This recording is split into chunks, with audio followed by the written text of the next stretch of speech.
যেই মানুষগুলো, যেই মৌলবীগুলো বুখারী শরীফ থেকে দলিল দেয় যে কিয়াম করা যাবে না, দোয়া করা যাবে না, নানান রকমের ফেরকা ছড়ায়, আমি তাদের কাছে আজকের মাহফিল থেকে ছোট্ট একটি প্রশ্ন ছুড়ে দিচ্ছি।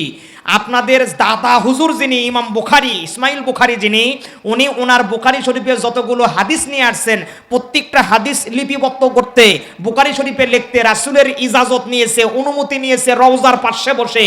তে রওজাতে যদি রাসূল জীবিত থাকে, তার আগে ইমাম বুখারী যদি নামাজ পড়ে, ওযু করে, এরপরে তহরাত অবলম্বন করে, এরপরে যদি রাসূলের ইজাজত নিতে পারে, তাহলে ওই রাসূলকে দাঁড়ায়া সম্মান করলে কেন অসম্মান হবে আর বেদাত হবে?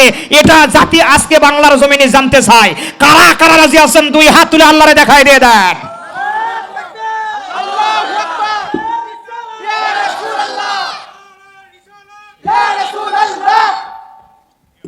আলোচনা কি বুঝতেছেন আমার?